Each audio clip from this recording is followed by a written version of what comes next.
Hello everyone, welcome to Lukmaan IAS. Today we are going to have the Hindu newspaper analysis dated 27th of July 2023. So in today's discussion we are going to cover many topics from the mains point of view, and also there are few topics from the prelims point of view. We have also included some questions for the mains exam and also for the prelims exam. And I'm going to discuss about these questions in the discussion today. Okay. So with this, let us start the discussion for the Hindu newspaper. So these are the list of articles that we have covered in today's discussion, and these are the relevant areas from where these articles are related, and also these are the page numbers of the Hindu newspaper from the Hindu newspaper in Delhi edition. So in all we have covered 11 topics, right, for discussion today. So this is the first topic that we are going to discuss in today's discussion. This topic says the SEO is a success story that can get better. Okay, the SEO is a success story. So let's start the discussion on this topic.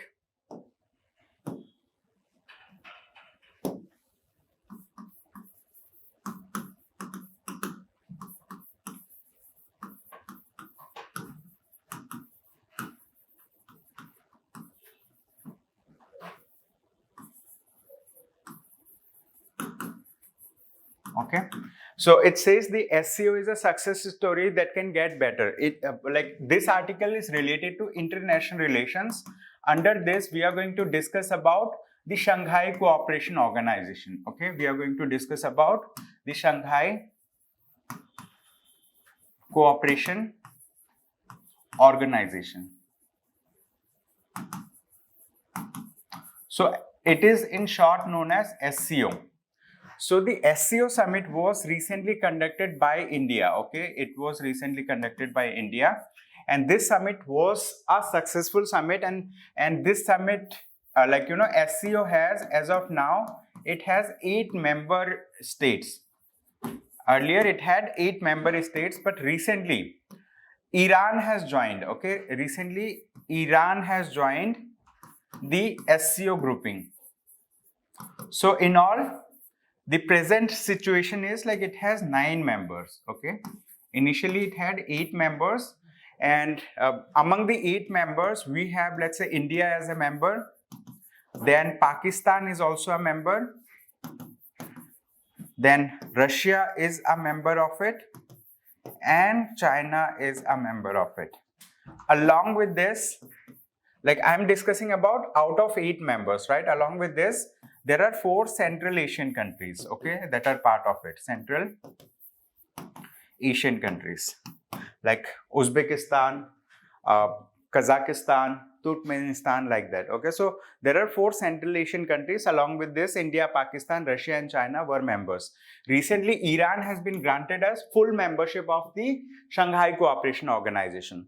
Along with this, the existing leaders of the Shanghai Cooperation Organization have also agreed upon, right, including Belarus, okay, including Belarus as one of its members, okay, Belarus as a member. However, like Belarus may be given full membership at a later date. Currently, it has total 9 members. 8 members were existing earlier, but after the SEO summit, Iran was added as the ninth member of this organization. So, like, you know, the SEO summit was successful. Why? Because the author cites many reasons for it. Because, like, it is also, let's say, supporting the stability. It is supporting the stability in the regional group. Okay, it is supporting the stability in the regional group. And what is the nature of SCO? The Shanghai Cooperation Organization is a military and economic cooperation. Okay, it is a military, primarily it is a military and economic cooperation.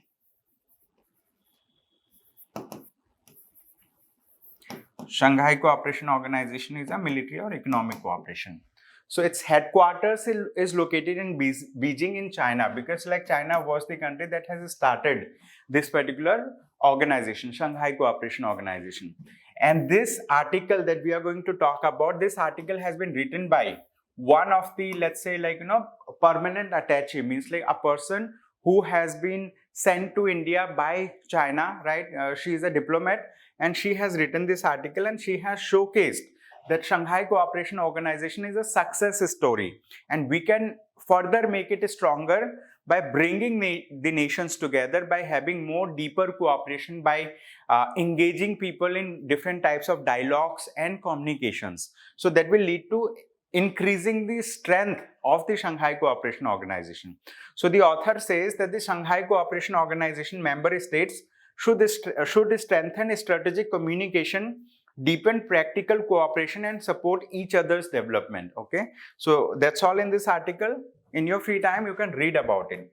So with this, like, we have another topic. This topic says shedding more light on debt dilemma. Okay, shedding more light on debt dilemma. Now through this article we are going to understand about many economic concepts, because this topic is related to GS paper 3. It is related to GS paper 3 of the mains exam. It is also important under economy section. Okay, so the syllabus reference is mentioned over here, and through this article we are going to discuss about many such, let's say, economic concepts. So this topic, name of this topic is shedding more light on debt dilemma.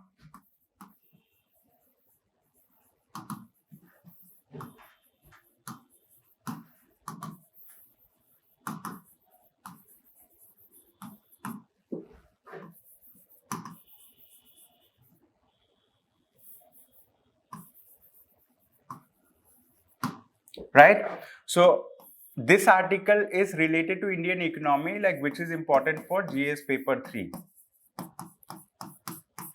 So the author makes a clear point that, like, whatever spending or whatever borrowing, okay, that the government of India is doing today. Okay, so whatever borrowing, so the author says today's borrowings will amount to tomorrow's taxing. Okay, tomorrow's taxing means, like, the government of India may be borrowing today to meet its fiscal deficit, to meet its primary deficit needs.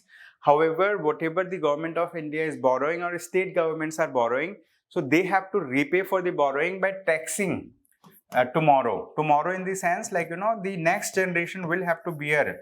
Okay, next generation will have to bear the responsibility of repaying for the debts that the government of India has borrowed, okay, today. So, like, in this article we are going to discuss about some of the very important concepts. So we are going to discuss about what do we mean by, right, fiscal deficit. Okay, what do we mean by fiscal deficit?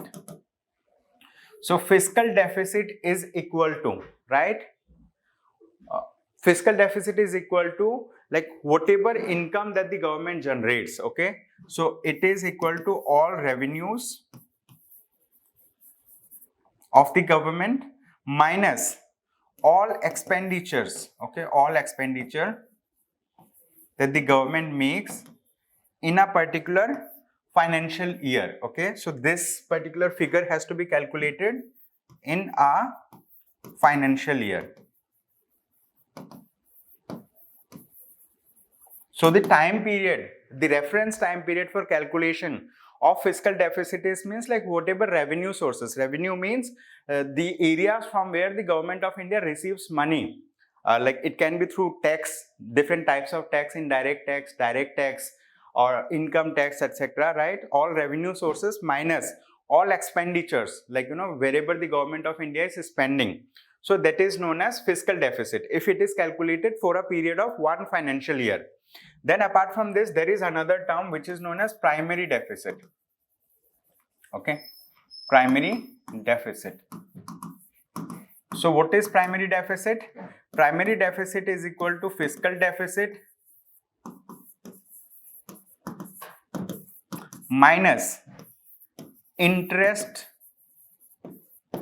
on debts.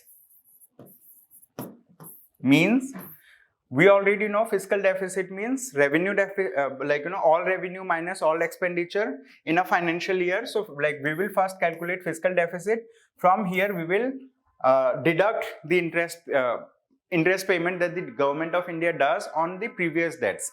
For example, let's say like, government of India has borrowed some money in the year of 2015, and since then it is repaying for the money that is it has borrowed, right? Since then it is repaying. So along with the repayment of the capital, right, it is also paying the interest. So what we will do to calculate the primary deficit, we will just deduct the interest on the debts that we have borrowed. Okay, so this will lead to primary deficit. And the author is saying that the primary deficit and fiscal deficit were all-time high before COVID-19 itself, and it has further increased after COVID-19. Means the fiscal deficit figure for the central government and the primary deficit, right, it has increased, right? It has shown a single single trend. Means like this has increased in the past, increased, and this has also increased. Okay, this has also increased. Okay, these two things have increased, and an increase in fiscal deficit and primary deficit showcase the economy is not in a healthy situation. Okay, not in a healthy situation. Economic situation is not healthy in India at this point of time. Apart from this, the author also makes a point of gross state domestic product. Okay, so what is gross state domestic product? To understand this, we need to understand what is the concept of GDP. What is gross domestic product? Gross domestic product is a monetary valuation. Okay, it is a monetary valuation of all the goods and services that are produced in a country in a geographical territory, right? Inside the geographical territory of the country in a financial year. Means while calculating the gross domestic product, we will look into the valuation of the all final goods and services that are produced. Okay, so this is monetary valuation.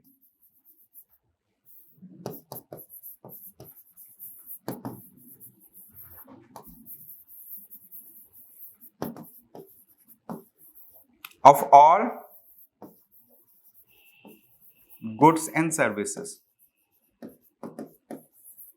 Monetary valuation of all goods and services, that is known as gross domestic product. So this gross domestic product is calculated for a country like India, okay, or for any other country for that matter. So we calculate gross domestic product, but within the country we have many independent let's say like states as well. So like we do have states in India. So these states, if they calculate something which is similar to GDP, that is known as gross state domestic product. Okay, it is known as gross state domestic product.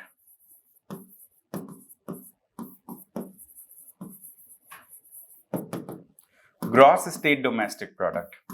So the author is saying that the gross state domestic product for many states have gone down. For those states that that were producing more goods and services earlier, it has gone down because of many reasons. Okay, it has gone down because of many reasons. What are those reasons? One of the reason is less consumption demand. Okay, less consumption demand, and also lesser lesser exports. And there are many other factors that have led to, okay, there are many other factors that have led to decrease in gross state domestic product for many states, like those states who were earlier having one of the largest share in GDP, right? So GDP means gross domestic product for the entire country, then gross state domestic product for each individual states.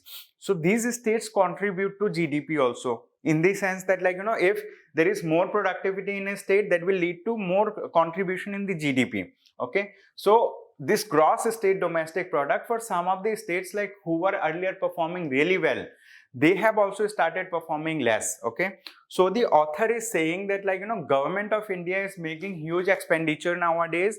It has, let's say it is generating lesser revenue, which is leading to increase in fiscal deficit, and this fiscal deficit is leading to in turn increase in primary deficit. Deficit means when expenditure is more and income is less. Simple. Okay, deficit means when expenditure is more, income is less.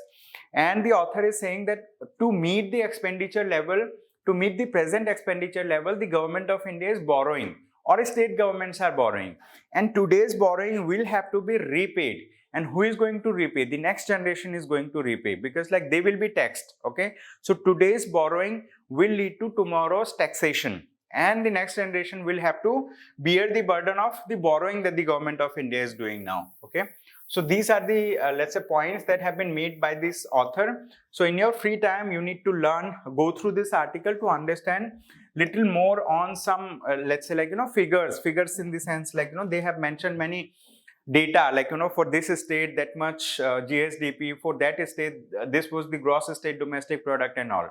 So to learn about that, you need to just go through the article again. This is a question on this topic for you. This question is related to the prelims exam. It says with reference to the cash reserve ratio. In short, it is known as CRR. Now they have given two statements and we need to identify which of the above statements are incorrect. Okay, incorrect. So it says it is a monetary policy tool to regulate the money supply and control inflation. It is a monetary policy tool to regulate money supply and control inflation. That's true. Then it says it is the percentage of a bank's net demand and time liabilities that it is required to maintain as cash reserves with the central bank. Okay. So both these statements are correct. So correct answer for this question is option C. Now let me tell you what do we mean by cash reserve ratio. In short, cash reserve ratio is known as CRR. So CRR is let's say like it is mandated by the Reserve Bank of India. Okay, CRR is mandated by the Reserve Bank of India. It is the let's say like there are many banks in India. There are many banks in India, and these banks receive money from their customers, because like many customers have their savings account, they have their current account. So what happens, these customers have their savings account and current account, and they have let's say fixed deposits also. So whatever money is deposited by the customers as part of savings account and current account, they form part of demand, this is like demand liabilities.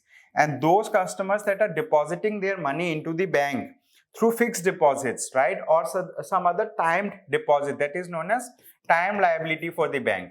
So whatever money that the bank is receiving from the customers, let's say it is receiving 100 crore.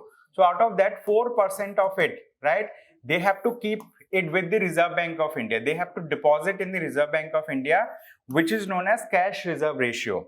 And these banks are not going to generate any kind of interest on this deposit. Okay, this is known as cash reserve ratio. And the Reserve Bank of India uses this cash reserve ratio as a tool to control money supply and control inflation. Because like if it increases the cash reserve ratio, right, what will happen? Banks will have to park more money with the Reserve Bank of India, so they will be having lesser money with them. So it is going to let's say like control the money supply in the economy, and in turn it will have effect on the inflation also. So this is the thing. I mean, like this is an economic concept I can discuss in detail, but like that's going to take more time. Okay, so I just wanted to finish the discussion quickly. Okay, because another lecture is scheduled now. Okay, so that's the thing. You need to read about what is cash reserve ratio, what is statutory liquidity ratio, what is there are few other parameters also. So the correct answer is, for this question, both these statements were correct, and the correct answer would be option D, because they were asking which option is incorrect. So both are correct means none of them are incorrect. It means option D would be the right answer in our case. Okay, you can go through the solution in your free time, and you can also download the explanation, the entire PDF from the description of the YouTube video also. Then we have another topic. It says resilient but just. Okay, so this topic is related to one of the data that was recently released by the International Monetary Fund. Okay, IMF. International Monetary Fund in short is known as IMF. So this is an international organization. It can be considered as an international financial organization. Currently, IMF has 193 members, and India is also a member of IMF. And IMF has supported India in 1991, right? Financial crisis. So in 1991, we have faced huge amount of financial crisis because we had lesser forex reserves at that point of time. So International Monetary Fund has supported us, like, along with certain kind of conditionalities. It has given condition to, let's say, like, go for LPG reforms in India. So LPG stands for, let's say, liberalization, privatization, and globalization. So we have adopted all the LPG reforms at that point of time, and now, like, our forex reserve, that time the forex reserve was around $5.8 billion.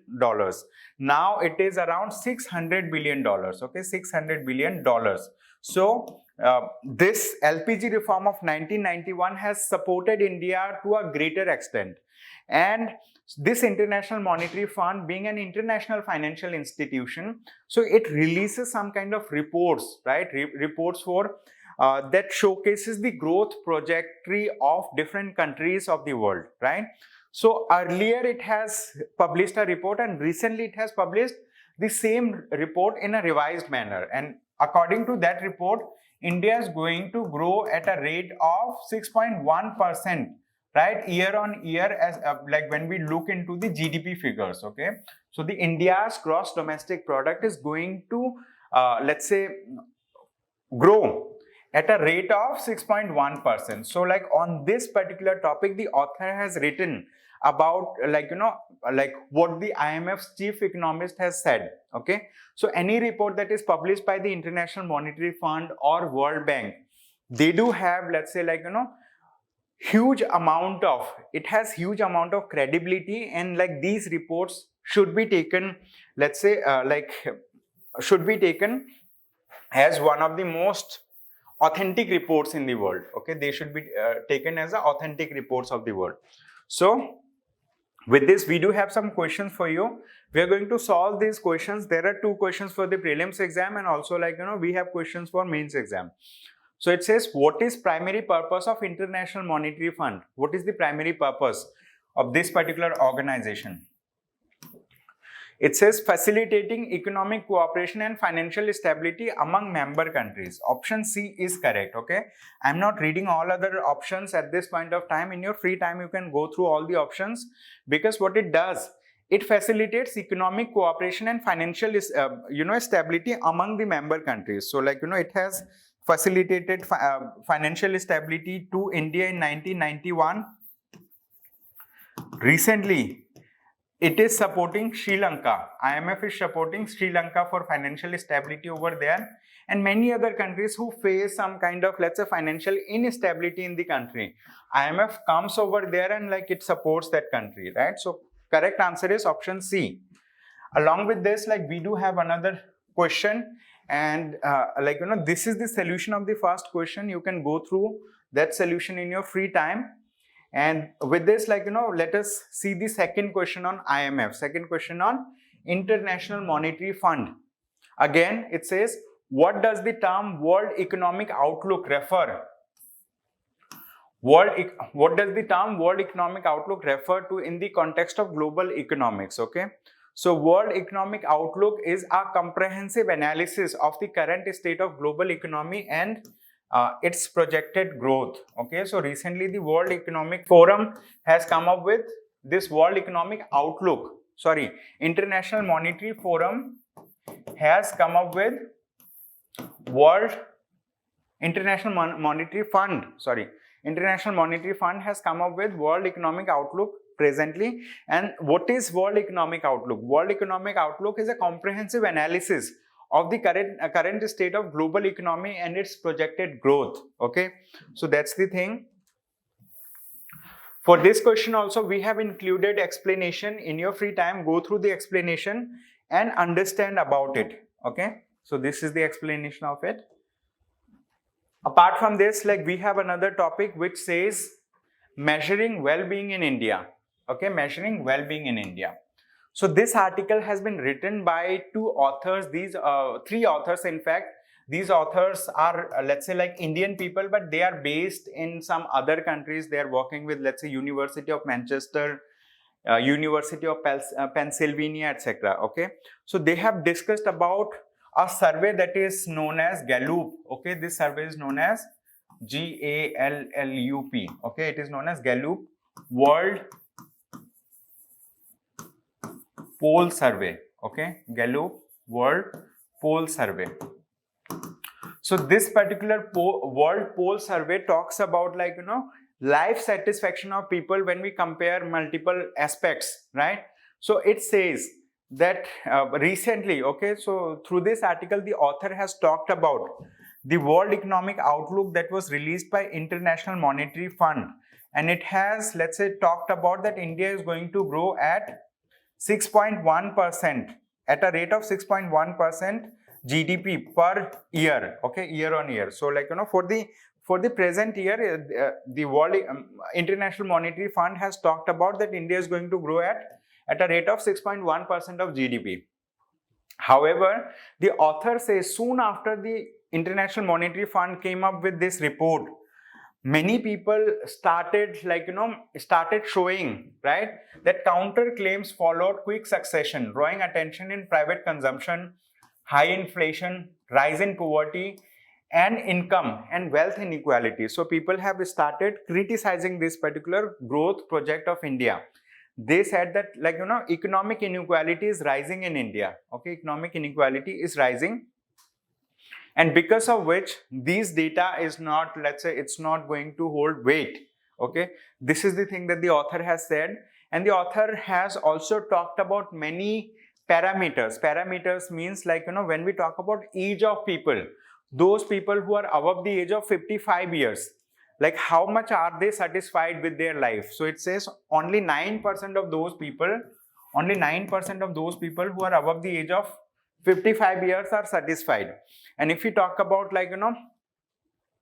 those people who are between the age of 25 to 45 years, so 43% of those people are, let's say, happy with the life.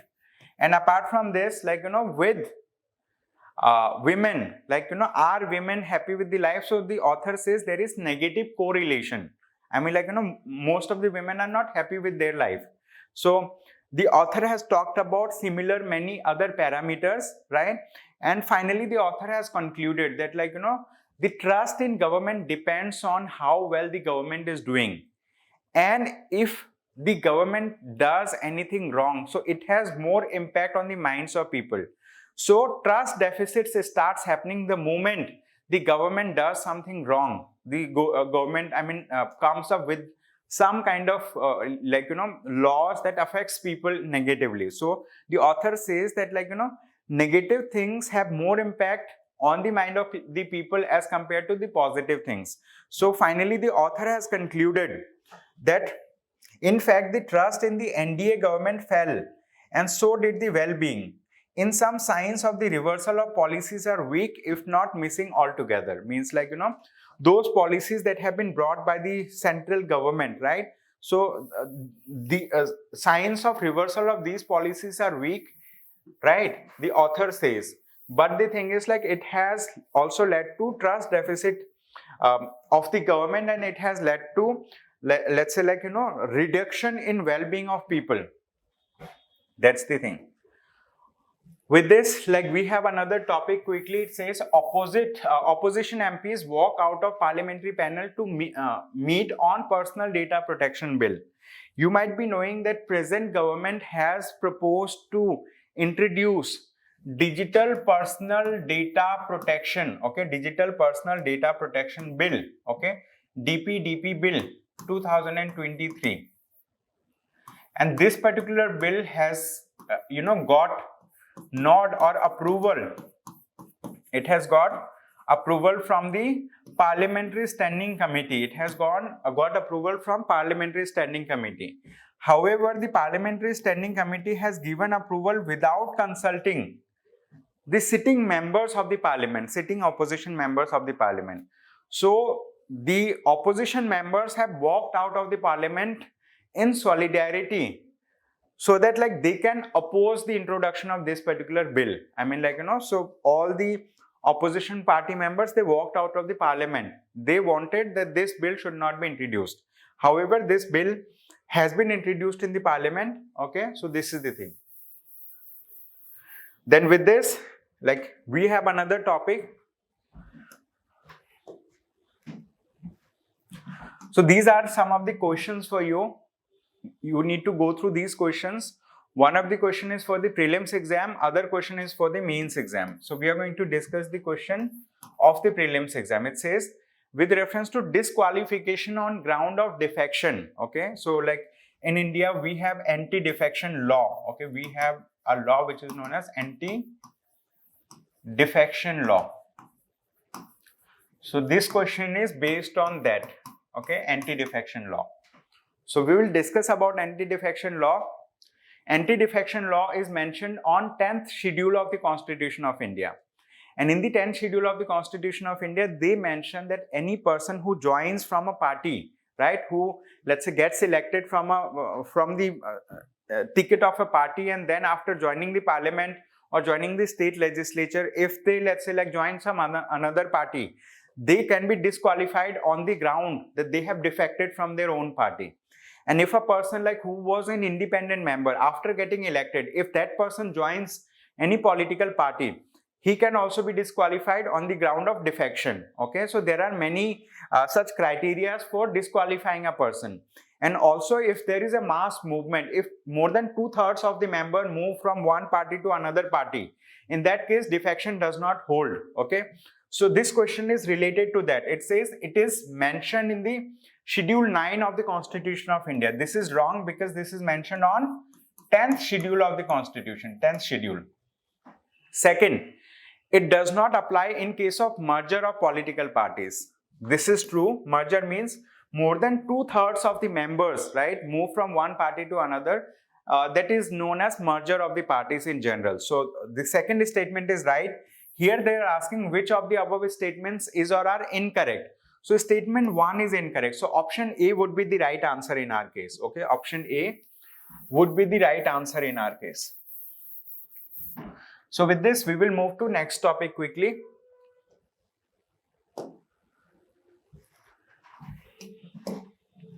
Okay, this topic is related to the appointment or let's say removal of the chief of the enforcement directorate. Okay, although it is mentioned FATF, but recently a case was going on in the Supreme Court of India where the Supreme Court of India has raised question on Mr. Mishra's reappointment, right? Reappointment means like his tenure, let's say like, expired, but like he has been given 3 times renewal in his office, means like he has got 3 times renewal in the office as chief of the enforcement directorate.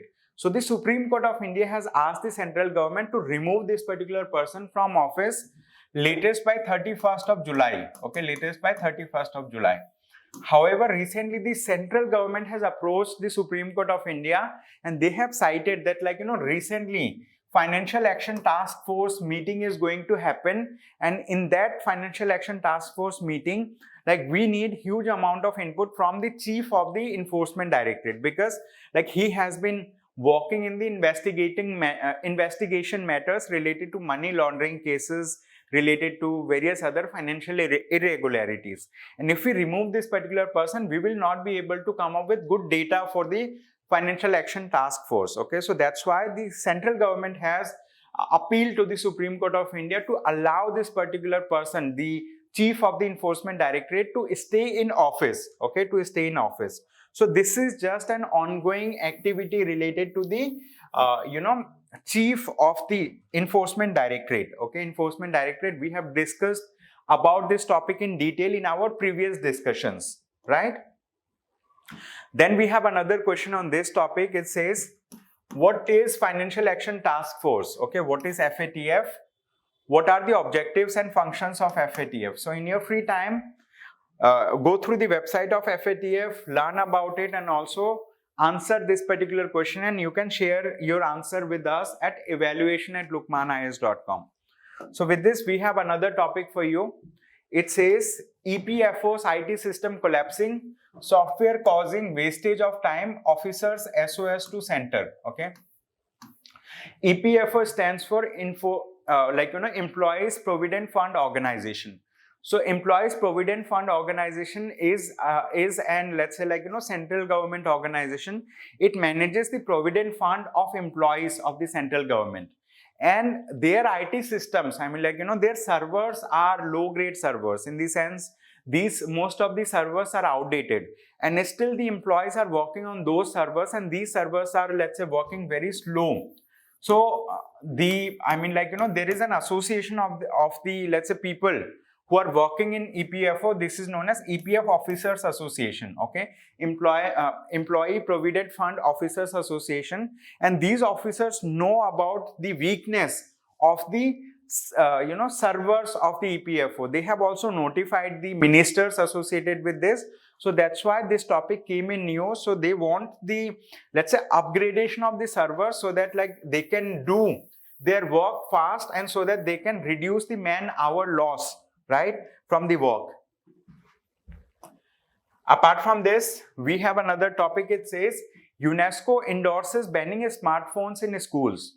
So UNESCO stands for United Nations Educational, Scientific and Cultural Organization. Recently, United States of America has rejoined the UNESCO. Now, after rejoining of United States of America, now it has 194 members. And UNESCO has recently endorsed a viewpoint that, like, increasing digital access in the schools is not going to lead to increased, let's say, like, memory power or retention or in learning capacities of the students, of the school going students. They say, like, although they may enable some of the things, however, that, there is no data that proves that, like, increased access to digital devices increases the learning capacities of the students.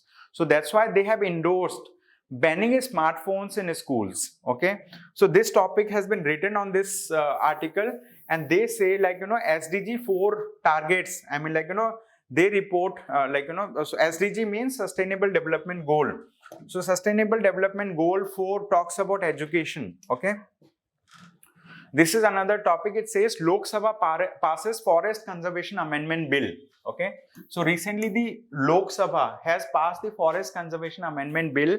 Okay, and this particular bill has been passed by the Lok Sabha without taking into account, like, without consulting the opposition member parties. Okay, so the Forest Conservation Amendment Bill was passed from through the Lok Sabha through a voice vote. Okay, it has been passed through a voice vote in the Lok Sabha. And related to the passage of the Forest Conservation Amendment Bill, this Forest Conservation Amendment Bill, they seek to amend many provisions of the Forest Conservation Act. So earlier we had a Forest Conservation Act 1980, and that Forest Conservation Act is going to be amended through this particular bill. And what they are amending, first of all, they are changing the name of the Forest Conservation Bill. They are making the name as Wan Sanrakshan Evam Samvardhan Adhiniyam. Okay, this is the name of the new act that they want to implement after amending this bill. They want to name it as Wan Sanrakshan Evam Samvardhan Adhiniyam.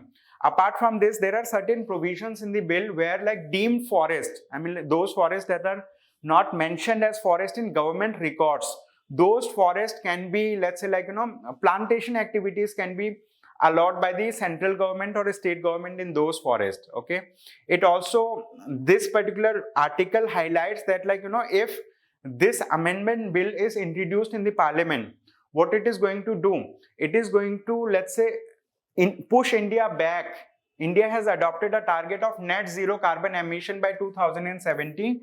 So if this bill is implemented, so India will not be in a position to, like, achieve the target of net zero by 2070. So this topic is related to an a walkout of the parliamentary members from the Parliament of India. So with this, like, we have another topic. This is a very good topic. Recently what has happened, one of the state government in India, which is Rajasthan state government, has passed Minimum Income Guarantee Act.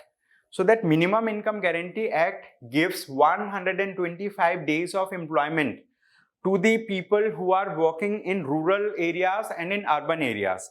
So through that Minimum Income Guarantee Act, the state Rajasthan became the first state in the country to have a minimum income guarantee in India. So, like, following that particular initiative, the Kerala government has also, like, thought of rolling out employment guarantee scheme. So the initiative was taken by the Rajasthani state government.